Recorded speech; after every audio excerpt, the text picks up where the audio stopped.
que je préfère, moi, quand les gens rentrent dans l'expo, c'est se poser et penser à eux-mêmes et à ce qu'eux, ils ont vécu et pourquoi. Et parce que il n'y a pas de hasard.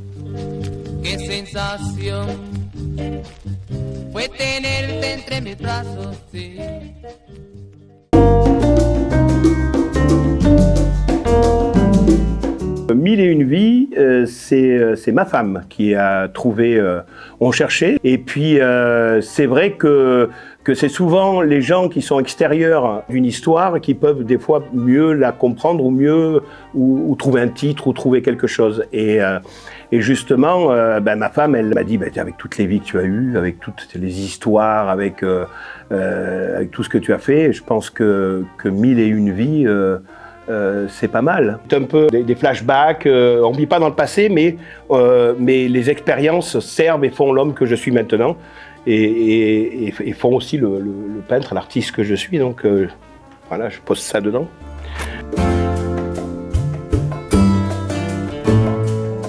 Alors on va prendre celle-là, tu vois. Alors celle-là, elle a été faite pour l'expo, et elle n'est pas encore vernie, tu vois, donc il y a même un petit peu de poussière d'atelier dessus, donc c'est cool, tu vois. Mille et une vies, tu te dis, il y a une espèce d'immortalité. Je me prends pas pour un Highlander, mais un message en fin de compte, on n'est pas mortel.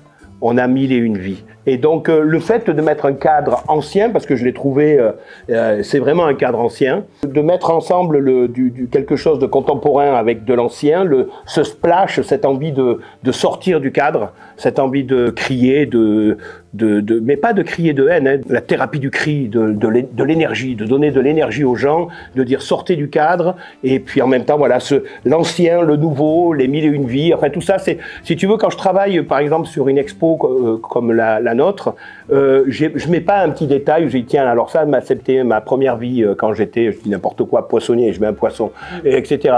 Je fais plutôt le garde en moi et je peins par rapport à ça. Et je choisis des musiques qui vont être comme un fleuve, qui vont m'aider à me connecter avec ces vies-là.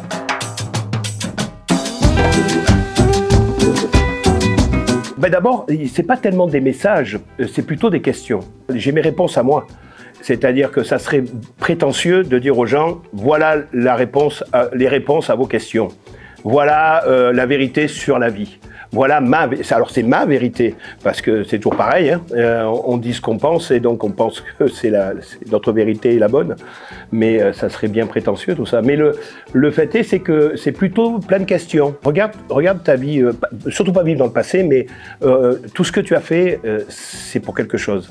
Ça t'a construit, ça t'a même détruit, et si tu es passé par-dessus ça, tu t'es reconstruit, ça t'a mis à genoux, tu t'es relevé. Tout ça, pourquoi ?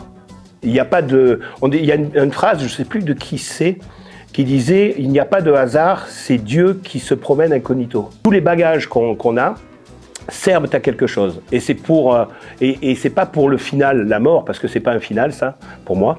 Donc, je pense vraiment que tout est lié et qu'il faut réfléchir à ça. Pourquoi ?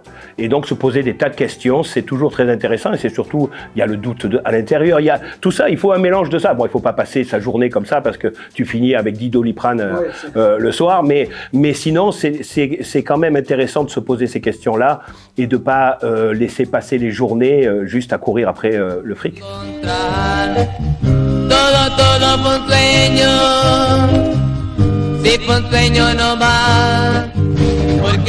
On a rendez-vous le 6 mars à 18h au 122 rue d'Antibes avec la galerie, l'équipe de toute la galerie Bicelli, avec un grand plaisir, et puis on vous y attend. Vraiment, il y aura plein de belles choses, il y aura des surprises et puis beaucoup d'amour. Merci à vous, à bientôt.